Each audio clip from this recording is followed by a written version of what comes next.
Hello everyone. तो स्वागत है आप सभी का आज के इस वीडियो में। आज हम जिस टॉपिक पर बात करने वाले हैं वो है असेसमेंट यानी आकलन। तो सबसे पहले हम उसके इंट्रोडक्शन यानी परिचय पर बात करेंगे, फिर हम उसके मीनिंग पर यानी अर्थ, फिर हम उसके डेफिनेशन यानी उसकी परिभाषा पर बात करेंगे और उसके बाद कैरेक्टरिस्टिक्स ऑफ असेसमेंट यानी आकलन की विशेषताओं पर। तो हम सबसे पहले असेसमेंट पर बात करेंगे। ठीक है, सबसे पहले हम इसके इंट्रोडक्शन पर बात करते हैं यानी इसके परिचय पर। आकलन एक संवादात्मक तथा रचनात्मक प्रक्रिया है जिसके द्वारा शिक्षक को यह ज्ञात होता है कि विद्यार्थी का उचित अधिगम हो रहा है या नहीं। यह शिक्षक को यह जानने में भी सहायता प्रदान करता है कि विद्यार्थियों ने कितना सीखा है, और यह एक ऐसा माध्यम है जिसके द्वारा हम विद्यार्थियों के साथ की जाने वाली गतिविधियों में संशोधन करते हैं। यानी यह आकलन को एक संवादात्मक तथा रचनात्मक प्रक्रिया माना गया है और इसके माध्यम से टीचर्स को यह पता चलता है कि जो स्टूडेंट है उनका सही अधिगम हो रहा है या नहीं, यानी वे सही तरीके से चीज़ों को सीख पा रहे हैं या नहीं। और साथ ही असेसमेंट टीचर्स को यह जानने में सहायता करता है कि बच्चों ने चीज़ों को कहाँ तक सीखा, कितना सीखा। ठीक है, और असेसमेंट के माध्यम से स्टूडेंट के साथ की जाने वाली एक्टिविटीज़ का भी यहाँ रिसर्च किया जाता है। यानी हम यहाँ सिंपल भाषा में कह सकते हैं कि असेसमेंट वह प्रोसेस है जिसके माध्यम से बच्चों में हो रहे प्रोग्रेस का पता चलता है। टीचर क्लासरूम के अंदर बच्चों का टेस्ट, रिटेस्ट, वाद विवाद, इन सभी चीज़ों के माध्यम से यह पता करती है कि बच्चों ने चीज़ों को कितना सीखा, कितना जाना। ठीक है, वह चीज़ों को कितना समझ पाए और चीज़ों को कहाँ तक सीख पाएँ। इतना ही नहीं बल्कि असेसमेंट के द्वारा बच्चों के साथ की जाने वाली जो भी एक्टिविटीज़ है, इन सभी एक्टिविटीज़ का रिसर्च भी किया जाता है ताकि यह पता चलता है कि ये सारी एक्टिविटीज़ उनके लिए कितना सही है और कितना नहीं, उनका ओवरऑल डेवलपमेंट कर पा रही है या नहीं। इसके लिए असेसमेंट किया जाता है। आगे हमने असेसमेंट के परिचय को तो जाना, अब हम असेसमेंट के मीनिंग यानी उसके अर्थ पर बात करेंगे। आकलन शब्द का हिंदी रूपांतरण निर्धारण शब्द से लिया गया है और निर्धारण शब्द में मूल्यांकन एवं परामर्श शब्द का भी समावेशन होता है। देखिए, असेसमेंट को हिंदी में आकलन कहते हैं और आकलन शब्द जो है निर्धारण शब्द से आया है। ठीक है, और ये निर्धारण शब्द जो है मूल्यांकन और परामर्श शब्द से मिलकर बना है। ठीक है, इसमें मूल्यांकन और परामर्श ये दोनों शब्द इसमें सम्मिलित है, किसमें, निर्धारण में। और निर्धारण का ही हिंदी स्वरूप आकलन है जिसको हम लोग इंग्लिश में असेसमेंट कहते हैं। आकलन शैक्षणिक प्रक्रियाओं का संपूर्ण रूप से मूल्यांकन करने की एक सतत प्रक्रिया है। ठीक है, यानी यहाँ बात हो रहा है कि निर्धारण शब्द जो है उसके अंदर मूल्यांकन और परामर्श ये दोनों शब्द शामिल होते हैं और निर्धारण का ही हिंदी रूप आकलन है। ठीक है, तो इसीलिए यहाँ कहा गया कि आकलन जो है वो शिक्षण की प्रक्रियाओं का संपूर्ण रूप से मूल्यांकन करने का एक सतत प्रक्रिया है। यानी सिंपल भाषा में कहें तो असेसमेंट एक कंटिन्यूस प्रोसेस है और इस प्रोसेस के माध्यम से ही हम शिक्षण की प्रक्रियाओं का यानी टीचिंग के लिए जितने भी प्रोसेस होते हैं इन सभी प्रोसेस का एक अच्छा से इवैल्यूएशन कर पाते हैं। ठीक है, देखिए, शिक्षा का उद्देश्य है बालक का सर्वांगीण विकास करना और बालक का सर्वांगीण विकास तभी होगा जब शैक्षणिक प्रक्रियाएं सही होंगी। और शैक्षणिक प्रक्रियाएं सही है, नहीं है, सही ढंग से चल रही है या नहीं, इन सभी चीज़ों को जानने के लिए सबसे पहले शिक्षण की प्रक्रियाओं का आंका जाता है, उनका आकलन किया जाता है। और आकलन की इसी प्रक्रिया के द्वारा ही शिक्षण की प्रक्रियाओं का संपूर्ण रूप से मूल्यांकन हो पाता है। ठीक है, सही मूल्यांकन हो पाता है। और आकलन की यह प्रक्रिया जो है संपूर्ण अकादमिक अवधि के दौरान निरंतर चलने वाली ही प्रक्रिया है जो पढ़ने पढ़ाने के साथ साथ चलता है। इसमें समय समय पर परीक्षण यानी टेस्ट, वाद विवाद, चर्चा आदि ये सभी किया जाता है। देखिए, किसी भी कोर्स का अपना एक सेशन होता है, चाहे वो 1 साल का हो या 2 साल का हो। उस पूरे सेशन के दौरान बच्चे से जो भी एक्टिविटीज़ करवाए जाते हैं, जो भी चीज़ें उन्हें पढ़ाई जाती है, वह उन्हें कितनी समझ आ रही है या नहीं, उन्हें कितना फ़ायदा हो रहा है या नहीं। तो इन सभी चीज़ों का पता लगाने के लिए समय समय पर बच्चों का असेसमेंट यानी उनका आकलन होते रहता है। और इसलिए यहाँ कहा गया है कि आकलन की ये जो प्रक्रिया है पूरी अकादमिक अवधि के दौरान पढ़ने पढ़ाने के साथ साथ निरंतर चलती रहती है। यानी पढ़ाई के साथ साथ उनका असेसमेंट भी होते रहता है। और इसमें समय समय पर उनका परीक्षण यानी उनका टेस्ट लिया जाता है, वाद विवाद किए जाते हैं, किसी टॉपिक पर चर्चाएं आदि की जाती हैं आदि। ये सभी चीज़ें जो है किया जाता है, जिससे बालक के समझ तथा ज्ञान का पता चलता है, और इसे ही हम असेसमेंट कहते हैं यानी आकलन कहते हैं।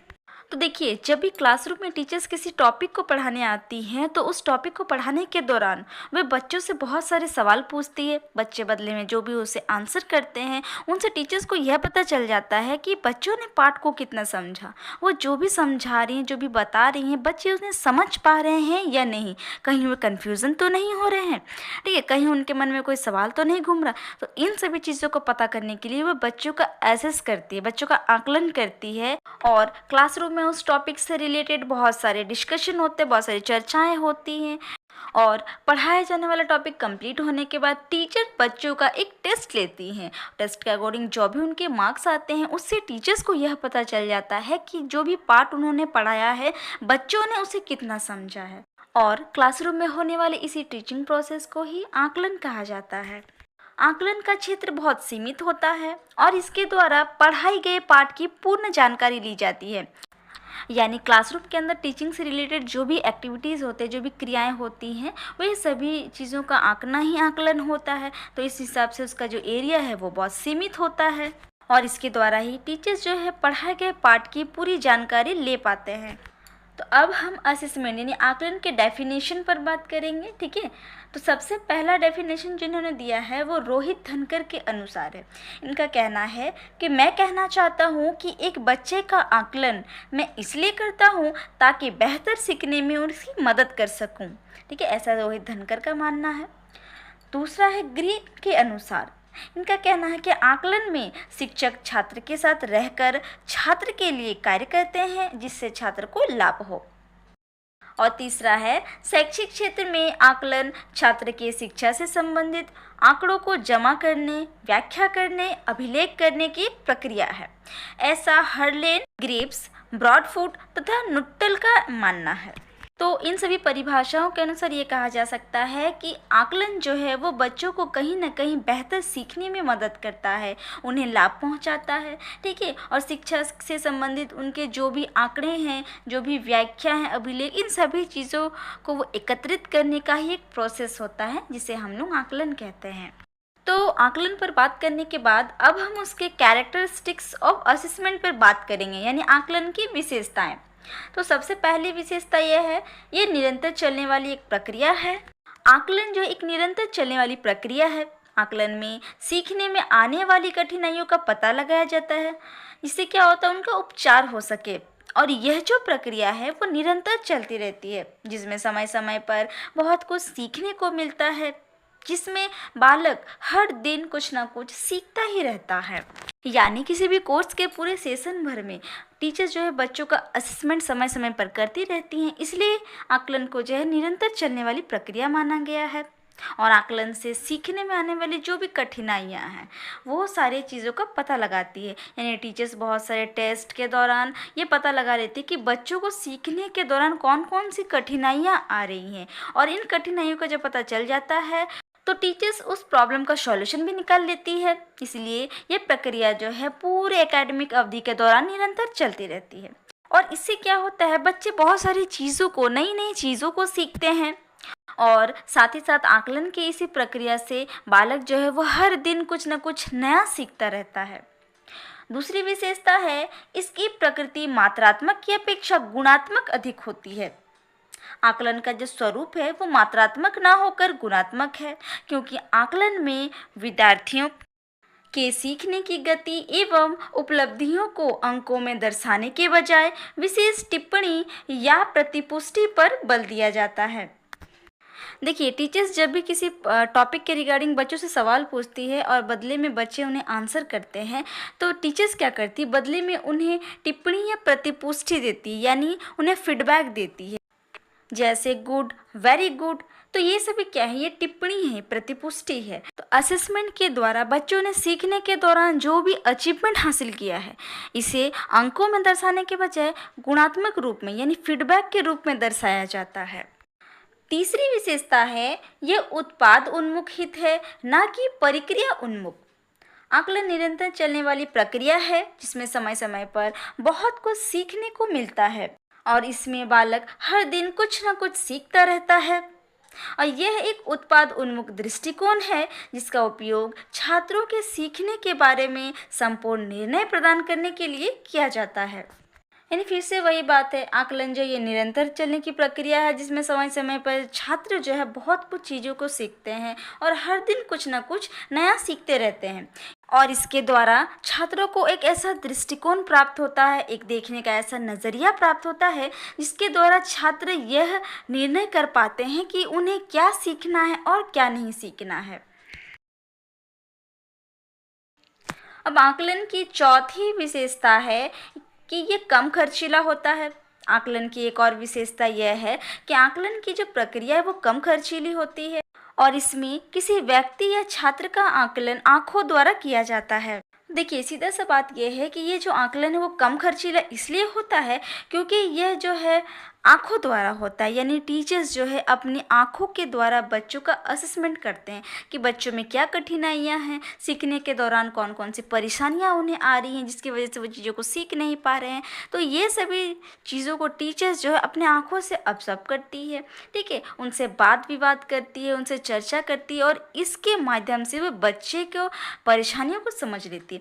तो ये जो प्रोसेस है ना ये आंखों द्वारा ही किया जाता है, इसलिए इसमें खर्च कम आता है और इसीलिए कहा गया है कि ये जो है कम खर्चीला होता है।